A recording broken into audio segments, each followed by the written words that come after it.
ভাই আমি হাদিস বললাম, দেখেন এই যে হাজার হাজার স্বামী আমরা মা বোনেরা যারা এসেছেন, আমি জানি না আপনারা আছেন কিনা। আপনি চিন্তা করেন, আপনি নামাজ পড়েন, রোজা রাখেন, কালো বোরকা পরেন, নফল রোজাও রাখেন, একটা স্বামী হাত তুলতে পারলো না। আমিও পারিনি। আমি আন্দাজে মিথ্যা কথা বলবো কেন? আমি দুঃখ পেয়েছি, এই জন্য আমি পারিনি।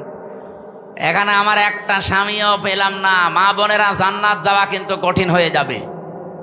আর এখন যদি ওরা বলে হুজুর ওয়াজটা একটু উল্টিয়ে করেন তো, যে একটা স্বামী একটু হাত তুলুক তো, জীবনে স্ত্রীর মনে দুঃখ দেয়নি না। বাবা শাহজালাল, এখানে হবে না হালাল না। আমাদের চরিত্র আমরা কন্ট্রোল করব। স্ত্রীর গায়ে যারা হাত তোলে, এর মতো ইতর মানুষ দুনিয়ায় নেই। হাত না তুলে, হাত তোলা একেবারে হারাম কাজ না। আপনি তুলতে পারবেন, যদি ফরজ নামাজ না পড়ে দরকার হয় হাত তুলবেন, কিন্তু 4 জায়গায় কিন্তু মারা যাবে না। মুখে, বুকে, পিঠে, মুখে, মাথায়, মুখে, বুকে আর পিঠে, এই 4 জায়গায় স্ত্রী লোকের হাত দেওয়া জায়েজ নেই। যদি এই 4 জায়গা বাদ দিয়ে কোনো জায়গায় মারতে চান, আপনি মারবেন।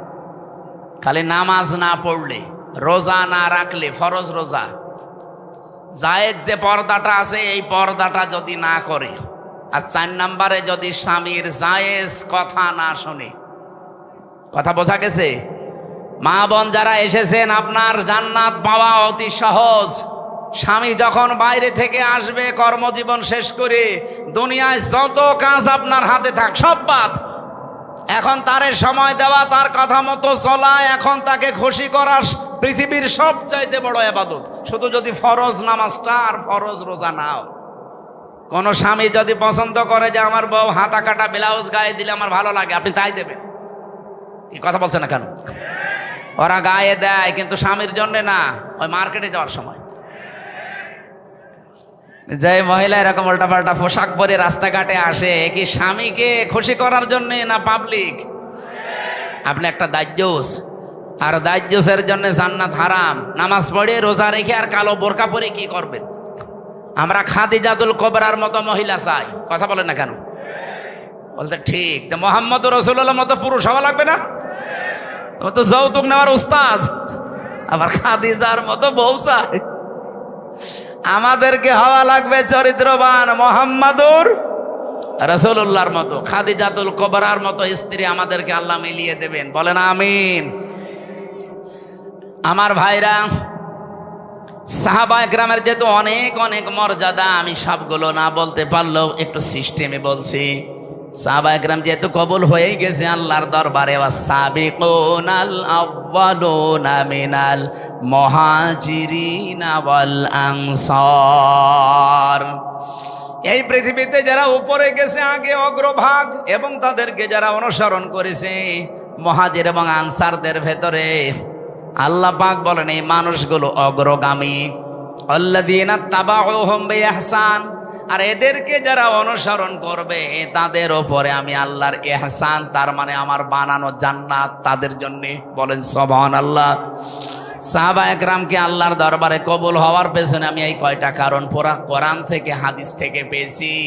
1 নম্বরে তাদের কয়েকটা গুণ আমাদের ভেতরে থাকা দরকার। 1 নম্বরে পেয়েছি আল্লাহর জন্য তাদের অন্তর নিবেদিত ছিল সব সময়। আপনি যদি কাউকে ভালোবাসেন, আল্লাহর জন্য বাসবেন। কাউকে যদি ঘৃণা করেন, আল্লাহর জন্য করবেন। কাউকে যদি কিছু দান করেন, আল্লাহর জন্য করবেন। কাউকে যদি দান করা থেকে বিরত থাকেন, যে আমি দেব না তোরে কিছু, তাও যেন আল্লাহর জন্য হয়, ব্যক্তিগত বা পারিবারিক সামাজিক কোনো কারণে না হয়। কথা বোঝা গেছে?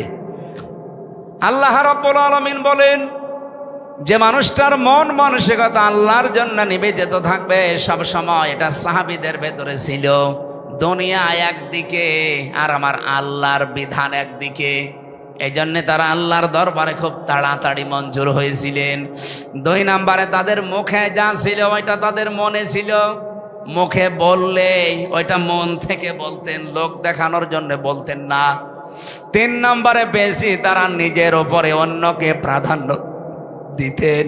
যদিও নিজের অনেক কিছুর দরকার আছে, প্রয়োজন আছে, এরপরও তারা অন্যকে অগ্রাধিকার দিতেন। এই একটাই মাত্র কারণ, পুরাটা 7টার ভেতরে এইটা। নিজের প্রয়োজন থাকার পরেও অন্য ভাইয়ের প্রয়োজনকে সামনে দেওয়া, অগ্রাধিকার দেওয়া। আল্লাহ পাক এত বেশি খুশি হতেন তাদের উপরে এই কারণে। আর ওই জিনিসকে দেখেছে কে সাক্ষী দিতে যাবে বলেন? সুতরাং এইরকম নীতিমালা যারা তৈরি করেছে, এ কি সুস্থ না অসুস্থ? আমার মনে হয় এদেরকে আর বাইরে রাখা ঠিক হবে না, তাহলে এই সমাজের ক্ষতি হবে। এদেরকে পাঠানো লাগবে পাবনায়। আরো জোরে বলেন। জেলখানা দেওয়ার দরকার নেই, পাবনায় পাঠিয়ে দেন, ও থাক। কয়েকদিন আগে পাবনায় গিয়েছিলাম, যে দেখলাম পাগল বেশি নেই, সব ভালো হয়ে চলে গেছে। এখন এদেরকে পাঠানো দরকার। ওরা আর পয়েন্টটা লিখেছে দ্বিতীয়টায়, যে শরীর আমার, সিদ্ধান্ত আমার। জেনা ব্যভিচারের ব্যবসা খুলে বসতেছে। শরীর আপনার মানে আপনার শরীর কে দিয়েছে? আপনার বাবা মা দিয়েছে আপনার শরীর। আপনার বাবা আর মার দায়িত্ব ছিল শুধু বিছানায় থাকা। এই শরীরটা আমার আল্লাহ নিজে বানিয়েছেন।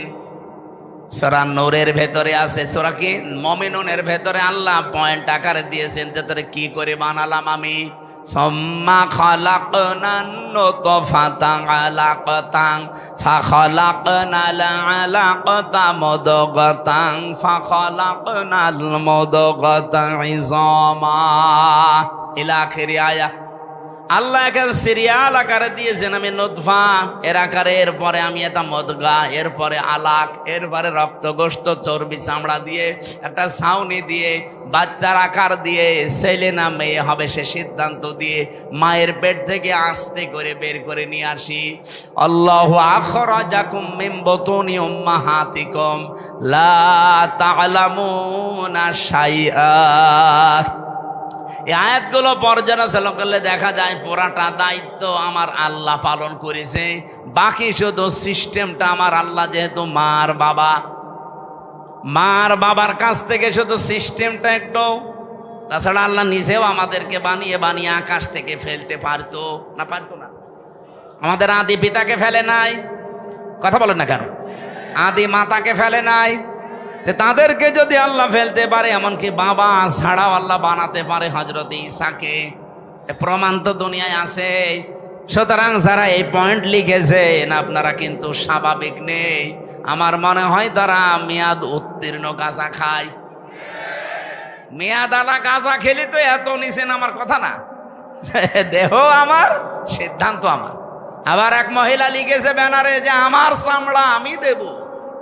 ওরে শয়তান! এগুলো কি মানুষের কাতারে পড়ে? তৃতীয় নাম্বারে পয়েন্টে ওরা লিখেছে যে যৌনকর্মী যারা, তাদেরকে শ্রমিকের মর্যাদা দেওয়া লাগবে। আমার এই পয়েন্টটা পড়ার পরে মনে হচ্ছিল, আল্লাহ যদি বাংলাদেশে কোনো ডাকাত বলে, ইউনূস সাহেব আমাদেরকেও কিন্তু মর্যাদা দেওয়া লাগবে শ্রমিকের, কারণ আমাদেরও কষ্ট কম হয় না। ডাকাতি করা কত কঠিন! গাছ কেটে কাঁধে নিয়ে রাস্তায় ফেলে গাড়ি দাঁড় করিয়ে এত বড় ছুরি সামনে নিয়ে দাঁড়ানো লাগে। এখন বলছে না কেন? আমি তো নিজে দেখেছি, কয়বার ডাকাতের হাতে পড়লাম। একবার পড়েছিলাম সাতক্ষীরায়, বিশাল এক গাছ কেটে 8-9 জন কাঁধে করে রাস্তার মাঝে দিয়ে গাড়ি থেমে গেল। সবার পেছনে পেছনে বড় বড় ছুরি। আমি তো কাঁচ খুলে দেওয়ার পরে দেখি মুখ বের করে কয়েকজন, মুখ বাঁধা। আমার টাকা পয়সা চা, আমি আগেই বের করে বলছি নেন। বলছো হুজুর আপনার টাকাও নেব, আল্লাহ মাফ করবে। আরে শয়তান, এত কষ্ট করছে আর বলছে আপনার টাকাও নেব, আল্লাহ মাফ করবে। আপনার কষ্ট হচ্ছে না যে কত বড় গাছ, আপনার ঘাম ঝরছে কপাল দিয়ে। এখন ওরা যদি কালকে থেকে আওয়াজ তোলে যে ডাকাতি করতে কম কষ্ট না, আমাদের শ্রমিকের মর্যাদা দেওয়া লাগবে, এ পর্যন্ত থাকলেও কিছু বলতাম না। কিন্তু সমস্যা হয়ে দাঁড়াবে, কারণ এই শব্দটা পুরা হাদিসের বিরুদ্ধে, কোরআনের বিরুদ্ধে। আপনি দেখেন সূরা কসসের ভেতরে আছে, মুসা আলাইহিস সালামকে যেদিন শুআয়ব আলাইহিস সালাম উনি শ্রমিক হিসাবে নিয়োগ দেবেন, ওনার মেয়েদের ওই যে কুয়া থেকে পানি তুলে দিয়েছিলেন, কুয়া থেকে ওই বিশাল কুয়া থেকে পানি তুলে নেওয়ার সময় ওনার ঘাম ঝরছিল। মেয়ে দুইটা গিয়ে বলেছে, বাবা এরকম একটা শক্তিশালী এবং বিশ্বস্ত, আমিন বলা হয় কোরআনে আছে আমিন, এরকম একটা বিশ্বস্ত শ্রমিক পেয়েছি, আপনি যদি নিতে চান তো উপকার হবে, তার শরীরে শক্তি আছে। আমরা দেখেছি 4-5 জন রাখাল মিলে যে ঢাকনা সরাতে পারে না কুয়ার, অথচ ওই লোকটা দেখলাম 1 হাত দিয়ে কুয়ার ঢাকনা সরিয়েছে। শ্রম দিলে মানুষের শরীর থেকে ঘাম ঝরে, এই ঘামের মর্যাদা এত বেশি। আল্লাহর নবী জানিয়েছেন, আল কাসিবু হাবিবুল্লাহ, যারা কাজ করে খায় নিজের হাতে, ঘাম ঝরায় শরীর থেকে, এরা আর সাধারণ মানুষ থাকে না, এরা আল্লাহর বন্ধু। আর সেইটাকে আপনি কোথায় মিলাচ্ছেন বলেন? যে আপনি সেটাকে আজকে যারা দেহ ব্যবসা করে খায়, যারা পতিতা, যারা জেনা ব্যভিচারের একেবারে বাজার খুলে বসেছে, বাংলাদেশে এখন 1 লাখ মাত্র পতিতা আছে সারা বাংলাদেশ মিলে, সরকারি জরিপ। এই মানুষগুলোকে আমরা চাই, তাদের যদি সত্যি মর্যাদা দিতে চান, ডক্টর মোহাম্মদ ইউনূস একটা আলাদা বিভাগ খোলেন, খুলে তাদেরকে পুনর্বাসনের ব্যবস্থা করেন। এক কথা বলছেন না কেন? কত ধনী মানুষের টাকা ব্যাংকে পড়ে আছে, ছাতা পড়ে যাচ্ছে, ও জানেই না কত টাকা আছে। ওই টাকাগুলোর কাছ থেকে নেন, মাত্র 1 লাখ যৌনকর্মী, এদের কর্মসংস্থান তৈরি করেন, দরকার হয় ওদের আলাদা আলাদা বিয়ের ব্যবস্থা করেন। এরপরে এই মানুষগুলোকে সেলাই মেশিন কিনে দেন, 2টা গরু কিনে দেন, 5টা ছাগল কিনে দেন। এই সমস্ত কাজ কারবারে নেই। ওনারা শ্রমিকের মর্যাদা দিতে চায়। যেই কয়জন কমিশনে আছে সবগুলো তিলক পরা আর টিপ পরা, এগুলো সব ওই স্বৈরাচারের দোসর, ওই খনি হাসিনার দোসর। এই 15.5 বছরে সব ওদের পক্ষে কথা বলতো, এখন হঠাৎ করে সুর পাল্টিয়েছে। আপনি সুর পাল্টান আর রং পাল্টান, কোরআনের বিরুদ্ধে আপনি অবস্থান নিয়েছেন। এই জন্য আমরা বারবার বলছি, এ কমিশনের রিপোর্ট তো দূরের কথা, ও কমিশনই দেশের মানুষ মানে না। এরপরও যদি বাধ্য করেন, আগস্টের 5 তারিখ কিন্তু শেষ হয়ে যায়নি, আবার আসতেছে। এই কথা বলেন না কেন? হাজারো আল্লাহর কোরআনের 13টা আয়াত ওরা ভুল ধরেছে। ভারতে আল্লাহর কোরআনের 26টা আয়াতের বিরুদ্ধে কেস দিয়েছে, আর এখানে অলরেডি 13টা আয়াতের বিরুদ্ধে ওরা মামলা দিয়েছে। মামলায় তো এটা, কারণ এর বিরুদ্ধে অবস্থান নেওয়া। কয়েকদিন পরে দেখবেন বলবে এটা বাতিল করেন, এটা আর মানি না। আল্লাহর কোরআনে আছে, ইউসিকুমুল্লাহু ফি আওলাদিকুম লিযযাকারি মিসলু হাযযিল উনসায়াইন। এই পৃথিবীতে 1 পুরুষ যা পাবে 2 নারী তাই পাবে। এটা নদী মেয়েদের প্রতি অবিচার, বৈষম্য। এই জন্য আয়াত পাল্টাতে হবে। কত বড় ক্ষমতা আপনার! এই জন্য ভুল বিবেক বহির্ভূত কোনো কাজ যদি কেউ করে ফেলেন, আল্লাহর কসম, আল্লাহ কিন্তু ভুল বিষয় চাপিয়ে দেবে। তখন এই যে দাবানল চলবে, তখন ভূমিকম্প আসবে। আমি আর বাকিটা বললাম না। এই জন্য যারা দায়িত্বে আছেন, আহ্বান করি আপনারা এখনো আপনার বিবেকটা কাজে লাগান, নয়তো ভুল বিষয় চেপে বসলে তখন সামাল দেওয়া কঠিন হয়ে যাবে। আল্লাহ আমাদেরকে বোঝার তৌফিক দিন, বলেন আমিন। সূরা তাওবার 100 নম্বর আয়াত আমরা পড়েছি। আমার আলোচনার বিষয় হচ্ছে সাহাবীদের অনুসরণ। এটাতে কত বড় গুরুত্বপূর্ণ জিনিস আমাদের জন্যে। আল্লাহর নবী জানিয়েছেন, আল্লাহ আল্লাহ ফি আসহাবি লা তাত্তাখিরাদাম মিন বাদি ফামান আহাব্বাহুম ফাবিহুব্বি আহাব্বাহুম আমান আবগাদাহুম ফাবিবগদি আবগাদাহুম আখায়রু উম্মতি করনি সুম্মাল্লাযীনা ইয়ালুনাহুম সুম্মাল্লাযীনা ইয়ালুনাহুম ইলা আখিরি আয়া, ইলা আখিরিল হাদিস। এটা হাদিসের ভাষা। নবীজি বলেন, পৃথিবীর মানুষেরা আমার সাহাবীদের সম্পর্কে সাবধান। আমার সাহাবীদের সম্পর্কে, আমার সাহাবীদের সম্পর্কে সাবধান। আমার সাহাবীদের সাথে কেউ যদি শত্রুতা করে, সেজন্য আমি নবীর সাথে শত্রুতা করে। একজন আজানের জবাব দিয়ে দেন, দিলে আদায় হয়ে যাবে, দিয়ে দেন, একজন দিয়ে দেন। এই পৃথিবীর কোন মানুষ যদি আমি নবীর সাথে দুশ্মনী করে, সেজন্য দুশ্মনী করে কার সাথে? বলেন বলেন, আল্লাহর সাথে। এজন্য আমাদের এই জায়গাটা খুব সেনসিটিভ জায়গা। আল্লাহ এত বেশি প্রশংসা দিয়েছেন সাহাবায়ে কেরামের, যেহেতু আল্লাহ তাদের উপরে বলে দিয়েছেন রাদিয়াল্লাহু আনহুম ওয়া রাদু আনহু, আমি নিজে তাদের উপরে খুশি হয়ে গেছি, যেমন তারা আমাদের উপরে খুশি আছে। সুতরাং তাদের পথ অনুকরণ করলেই আল্লাহকে সন্তুষ্ট এবং রাজি খুশি করা যাবে বলে আমরা কোরআন থেকে তথ্য পেয়েছি। ঠিক আছে, দেখছি এগুলো ওই সময় হয়নি। আপনাদের মনে হয় টাকা পয়সা ঈদগার কাজে লাগাবে, এখনো টাকা ওঠে নাই। আমার 2-3 মিনিট সময় চাচ্ছে, দেব? আজানের সময়টা আপনারা যদি যা এনেছেন দেওয়ার জন্য দিতে পারেননি, একটু দিয়ে দেন। কই ভেতরের লোকজন কই? একটু তাড়াতাড়ি করেন ভাই, যারা যাও যে ভেতরে যাচ্ছে যান, খালি বের করে রাখেন, আজান হতে হতে ওরা বের হয়ে চলে যাবে। ওঠে কে? বসেন।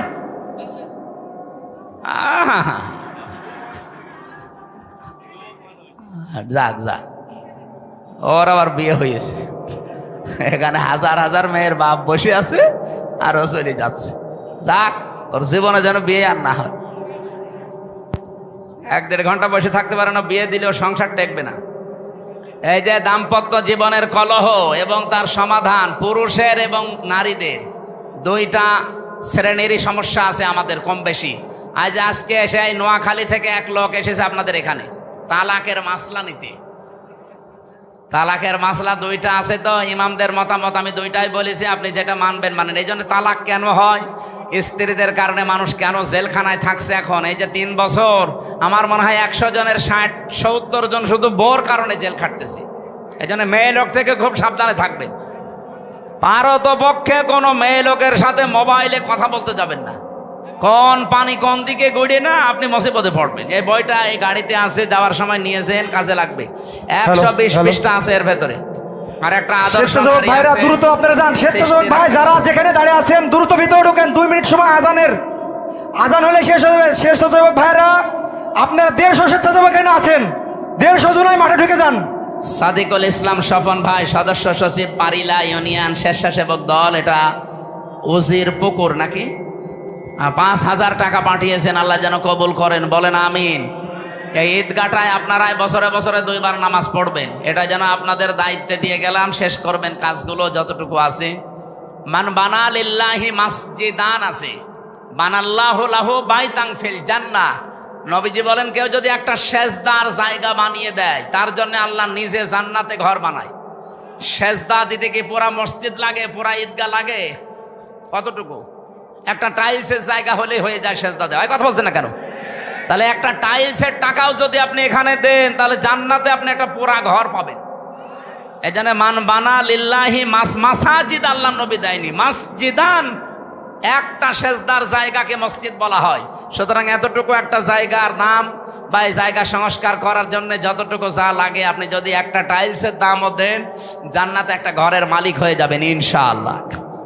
বানাল্লাহু লাহু বাইতান ফিল জান্নাহ, আল্লাহ নিজে বলেন আমি ঘর বানাবো। সমর্থ থাকলে অবশ্যই দেবেন। যে যা গিয়েছেন ভেতর থেকে বের হয়ে যান, যান। সাহাবা একরামের মর্যাদা আকাশচম্বী। তারকা দেখতে পান, তারকার চাইতে সাহাবা একরামের মর্যাদা আল্লাহর কাছে অনেক বেশি। তারা হেদায়াত প্রাপ্ত প্রত্যেকেই, আর প্রত্যেকেই জান্নাতি। আমরা বলি যে 10 জন সাহাবী আশারায়ে মুবাশশারা, কে বলেছে আপনাকে? খালি ওই 10 জনই জান্নাতি, আর বাকি যে লক্ষ লক্ষ সাহাবী এরা জান্নাত যাবে না? বলেন, ওই 10 জন সাহাবীর ভেতরে খাদিজাতুল কুবরার নাম আছে? বলেন না কেন? আয়েশার নাম আছে, ফাতেমার নাম আছে, তারা জান্নাতি না? ফাতেমা জান্নাতের নেত্রী হবে, সমস্ত মহিলাদের সর্দার। হযরতে আয়েশা সিদ্দিকা রাদিয়াল্লাহু তাআলা আনহা, হযরতে কি খাদিজাতুল কুবরা, তাকে আল্লাহ নিজে জান্নাত বানিয়ে দুনিয়ায় পাঠিয়ে সুসংবাদ দিয়েছেন এবং আল্লাহ নিজে তাকে সালাম দিয়েছেন। এই পৃথিবীতে একজনই মহিলা যে আল্লাহর সালাম পেয়েছে এবং জান্নাতে অলরেডি ঘর পেয়েছে জীবিত অবস্থায়। অথচ খাদিজা জীবনে একটা ওয়াক্ত নামাজ পড়েনি, এক ওয়াক্ত নামাজ পড়েনি, একটা রোজা রাখেনি, জীবনে একদিনের জন্য পর্দায় থাকেনি। বলেন, তার পুরা জীবন আমি পড়ে দেখেছি, জীবনে কোনোদিন তিনি পর্দায় ছিলেন না। নামাজ পড়লেন না, রোজা রাখলেন না, হজ করলেন না, যাকাতও দেননি, পর্দায়ও নেই। অথচ আল্লাহ সালাম দিয়েছে, জান্নাতে ঘর বানিয়ে পাঠিয়েছে। একটাই কারণ উনি ইন্তেকালের পরে এই বিধানগুলো নাজিল হয়, এই জন্য উনি মানতে পারেন নাই। কিন্তু আল্লাহ তাকে খুশি হয়ে সালাম দিলেন কেন? জান্নাতে ঘর বানিয়ে সুসংবাদ পাঠালেন কেন? তার পুরা জীবন পড়ে দেখবেন, জীবনে 1 সেকেন্ডের জন্যও কোনোদিন স্বামীর মনে উনি দুঃখ দেননি। এরকম মহিলা তো এখন ঘরে ঘরে। এখানে একজন স্বামী হাত তুলতে পারবেন যে জীবনে কোনোদিন আমার বউ 1 সেকেন্ডের জন্য আমাকে দুঃখ দেয়নি, কষ্ট দেয়নি? বলেন তো এরকম একজন। মিথ্যা কথা বললে আপনার খবর আছে ভাই। আপনি দুঃখ পাননি নাকি বউ খুশি করার জন্য মনে করছেন যে না বলে ফেলি? বউ তো নেই না, আমি হাসির জন্য বলি নাই ভাই, আমি হাদিস বললাম। দেখেন এই যে হাজার হাজার স্বামী আমরা মা বোনেরা যারা এসেছেন, আমি জানি না আপনারা আছেন কিনা। আপনি চিন্তা করেন, আপনি নামাজ পড়েন, রোজা রাখেন, কালো বোরকা পরেন, নফল রোজাও রাখেন, একটা স্বামী হাত তুলতে পারলো না। আমিও পারিনি। আমি আন্দাজে মিথ্যা কথা বলবো কেন? আমি দুঃখ পেয়েছি এই জন্য আমি পারিনি। এখানে আমার একটা স্বামীও পেলাম না। মা বোনেরা, জান্নাত যাওয়া কিন্তু কঠিন হয়ে যাবে। আর এখন যদি ওরা বলে হুজুর ওয়াজটা একটু উল্টিয়ে করেন তো, যে একটা স্বামী একটু হাত তুলুক তো, জীবনে স্ত্রীর মনে দুঃখ দেয়নি। না বাবা শাহজালাল, এখানে হবে না হালাল। না, আমাদের চরিত্র আমরা কন্ট্রোল করব। স্ত্রীর গায়ে যারা হাত তোলে, এর মতো ইতর মানুষ দুনিয়ায় নেই। হাত না তুলে, হাত তোলা একেবারে হারাম কাজ না। আপনি তুলতে পারবেন, যদি ফরজ নামাজ না পড়ে দরকার হয় হাত তুলবেন, কিন্তু 4 জায়গায় কিন্তু মারা যাবে না। মুখে, বুকে, পিঠে, মুখে, মাথায়, মুখে, বুকে আর পিঠে, এই 4 জায়গায় স্ত্রী লোকের হাত দেওয়া জায়েজ নেই। যদি এই 4 জায়গা বাদ দিয়ে কোনো জায়গায় মারতে চান আপনি মারবেন। খালি নামাজ না পড়লে, রোজা না রাখলে, ফরজ রোজা, জায়েজ যে পর্দাটা আছে এই পর্দাটা যদি না করে, আর 4 নম্বরে যদি স্বামীর জায়েজ কথা না শোনে। কথা বোঝা গেছে? মা বোন যারা এসেছেন, আপনার জান্নাত পাওয়া অতি সহজ। স্বামী যখন বাইরে থেকে আসবে কর্মজীবন শেষ করে, দুনিয়ায় যত কাজ আপনার হাতে থাক সব বাদ। এখন তারে সময় দেওয়া, তার কথা মতো চলা, এখন তাকে খুশি করা পৃথিবীর সবচাইতে বড় ইবাদত। শুধু যদি ফরজ নামাজটা আর ফরজ রোজা নাও। কোন স্বামী যদি পছন্দ করে যে আমার বউ হাতা কাটা ব্লাউজ গায়ে দিলে আমার ভালো লাগে, আপনি তাই দেবেন। এই কথা বলছে না কেন? ওরা গায়ে দেয় কিন্তু স্বামীর জন্য না, ওই মার্কেটে যাওয়ার সময়। যে মহিলা এরকম উল্টাপাল্টা পোশাক পরে রাস্তাঘাটে আসে, কি স্বামীকে খুশি করার জন্য না পাবলিক? আপনি একটা দাজ্জুস, আর দাজ্জুসের জন্য জান্নাত হারাম। নামাজ পড়ে, রোজা রেখে আর কালো বোরকা পরে কি করবেন? আমরা খাদিজাতুল কুবরার মতো মহিলা চাই। কথা বলেন না কেন? বলতে ঠিক। তো মুহাম্মদ রাসূলুল্লাহর মতো পুরুষ হওয়া লাগবে না? তোমার তো যৌতুক নেওয়ার উস্তাদ, আবার খাদিজার মতো বউ চাই। আমাদেরকে হওয়া লাগবে চরিত্রবান মুহাম্মাদুর রাসূলুল্লাহর মতো, খাদিজাতুল কুবরার মতো স্ত্রী আমাদেরকে আল্লাহ মিলিয়ে দেবেন। বলেন আমিন। আমার ভাইরা, সাহাবা একরামের যেহেতু অনেক অনেক মর্যাদা, আমি সবগুলো না বলতে পারলেও একটু সিস্টেমে বলছি। সাহাবা একরাম যেহেতু কবুল হয়েই গেছে আল্লাহর দরবারে, ওয়াসাবিকুনাল আউয়ালুনা মিনাল মুহাজিরিনা ওয়াল আনসার।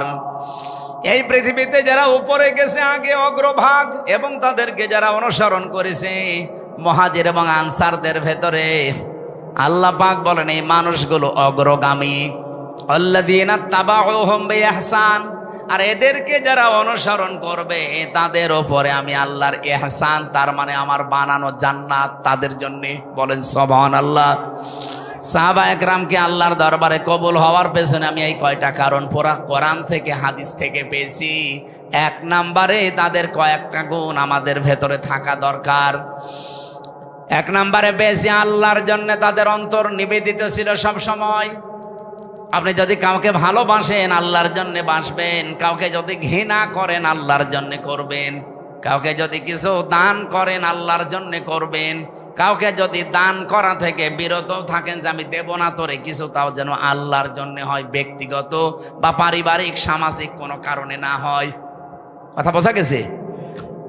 আল্লাহ রাব্বুল আলামিন বলেন, যে মানুষটার মন মানসিকতা আল্লাহর জন্য নিবেদিত থাকবে সব সময়, এটা সাহাবীদের ভেতরে ছিল। দুনিয়া একদিকে আর আমার আল্লাহর বিধান একদিকে, এই জন্য তারা আল্লাহর দরবারে খুব তাড়াতাড়ি মঞ্জুর হয়েছিলেন। 2 নম্বরে তাদের মুখে যা ছিল ওইটা তাদের মনে ছিল। মুখে বললে ওইটা মন থেকে বলতেন, লোক দেখানোর জন্য বলতেন না। 3 নম্বরে বেশি তারা নিজের উপরে অন্যকে প্রাধান্য দিতেন।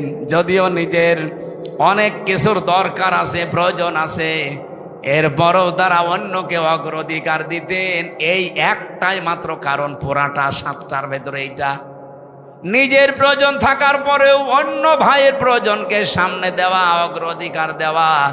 আল্লাহ পাক এত বেশি খুশি হতেন তাদের উপরে এই কারণে যে রাদিয়াল্লাহু আনহুম ওয়া রাদু আনহু, এই আয়াত তাদের জন্য আল্লাহ নাযিল করে দিয়েছেন। আল্লাহ এতটুকু বলে যদি আয়াতটা শেষ করে দিতেন, এই আয়াতটা আমি পড়তাম না। এর পরবর্তী কিছু সুসংবাদও দিয়েছেন, ওয়া আ'আদ্দালাহুম জান্নাত। আল্লাহ তাআলা বলেন, আমি প্রস্তুত করে অলরেডি রেখে দিয়েছি এমন একটা বাগান, তাজরি মিন তাহতিহাল আনহার। না ভুল হয়েছে, তাজরি তাহতাহাল আনহার, মিন নেই এখানে।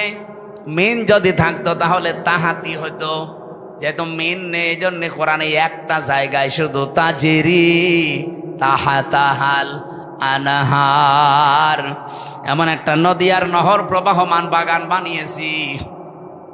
খালিদিনা ফিহা আবাদা, চিরকাল আমি আল্লাহ তাদেরকে ওই জায়গায় থাকতে দেব।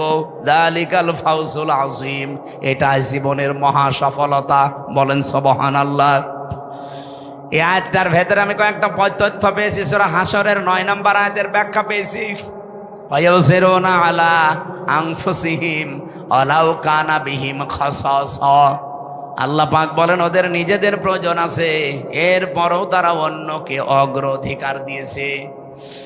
হযরতে আনাস রাদিয়াল্লাহু তাআলা আনহু বলেন, নবীজি মসজিদে নববীতে 2-2, 3-3 পরপর 3 দিন মেহমান এসেছে তার কাছে। একবারে মেহমান আসার পরে রাতের বেলা আসার পর বিশ্বনবী ডাক দিয়ে বললেন, আজকে এই মেহমানটা নিয়ে যাওয়ার মতো আমার ক্যাপাসিটি নেই। তোমাদের যদি কারো থাকে ক্যাপাসিটি তাহলে বলো, একটু নিয়ে যাও। হযরতে আনাস বললেন, নবী আমার কাছে দেন। নিয়ে গেলেন বাড়িতে। স্ত্রীকে বলে, নবীর মেহমান, যা পারো খেতে দাও। স্ত্রী ঘরের ভেতরে ডাক দিয়ে বলছেন, দেখেন যা খাবার আছে, 2টা ছেলে মেয়ের শুধু হবে, আমরাই না খেয়ে থাকবো মনে করছিলাম, আপনি এরপরে আবার মেহমান নিয়ে এসেছেন। ঠিক আছে, নিয়েই যখন এসেছেন আর রাসূলুল্লাহর মেহমান, আপনি এক কাজ করেন, আপনি একটু মেহমানকে নিয়ে গল্প করেন, কথাবার্তারা বলতে থাকেন। আমি এই ফাঁকে 2টা বাচ্চাকে ঘুম পাড়িয়ে দেই। ঘুম পাড়িয়ে দিয়ে নিজের মেহমানকে সাথে নিয়ে আপনাকে আমি যখন বাচ্চাদের খাবারটা দিয়ে দেব, এরপরে আমি নিজের থেকেই বাতি লিভিয়ে দেব। আপনি অন্ধকারের ভেতরে শুধু মুখ নাড়াতে থাকবেন আর মেহমানকে খাবারটা দিতে থাকবেন আর বলবেন, এই তো আলো নিয়ে আসো, আলো নিয়ে আসো। কয়েকবার বলতে বলতে যখন খাবার শেষ হয়ে যাবে, আপনি শুধু মুখ নাড়াতে থাকবেন আর হাত নাড়াবেন। অন্ধকারের ভেতরে যেন সে মেহমান বুঝতে পারে যে না, আপনিও খাবার চালাচ্ছেন। শেষ হয়ে গেল খাবারটা এভাবে। সকালবেলা মসজিদে নববীতে হযরতে আনাস বলেন, আমি নামাজে গেছি, নবীজি আমাকে ডাক দিয়ে বললেন, মেহমানের সাথে কি ব্যবহার করলে? কেন? আল্লাহর আরশ পর্যন্ত খুশি হয়ে গেছে, তোমাদের নামে সূরা হাশরের 9 নম্বর আয়াত নাজিল হয়ে গেছে। নিজেদের প্রয়োজন থাকার পরও যারা অন্যের অগ্রাধিকার দেয়, অন্যকে গুরুত্ব দেয়, তাদের জীবনটা সাহাবীদের মতো আল্লাহ কবুল করে নেয়। আজ বাংলাদেশে এটা খুব বেশি দরকার। এই কথা বলছেন না? এটা আজকে দল মত জাতি বর্ণ ধর্ম নির্বিশেষে খুব বেশি দরকার। যদি সাহাবীদের মতো কবুল হতে চান, গ্রহণযোগ্য হতে চান, নিজের প্রয়োজন থাকার পরও অন্যেরটা অগ্রাধিকার দেবেন। এটা আমাদের অনেকের মন আছে, কিন্তু আমরা পেরিয়ে উঠি না বড় কারণে। আমার বোনের জন্য, আমার ভাইয়ের জন্য, আমার চাচার জন্য, আমার ফুফুর জন্য আমার মন আছে, আমি কিছু করব। আমার অগ্রাধিকার দেওয়া দরকার তাদের গুরুত্বের, তাদের পরিবারের, তাদের অসচ্ছলতার। কিন্তু অনেক পরিবারে আছে বউ শুধু টান দিয়ে ধরে না, অত দরকার কি? এরকম বউ দেশে নেই? কার বউ এরকম আছে মন ছোট, হাত তোলেন তো। না, এলাকায় ওসব নেই। এরপরে সাহাবায়ে কেরাম কবুল হওয়ার পেছনে কারণ পেয়েছি 4 নাম্বার, তারা লোক দেখানো কোনো কাজ করতেন না। আল্লাহ পাক বলেন আল্লাযীনা হুম ইউরাউনা ওয়া ইয়ামনাউনাল মাউন। আমরা যা করি যতটুকু ছোট হোক আর বড় হোক যেন আল্লাহর জন্য হয়। 5 নাম্বারে পেয়েছি তারা কাফেরদের প্রতি বড় কঠোর ছিলেন। এটা সূরা ফাতিহার 29 নাম্বার আয়াতে এই তথ্যটা পাবেন। মুহাম্মাদুর রাসূলুল্লাহ আল্লাযীনা মাআহু আশিদ্দাউ আলাল কুফফার।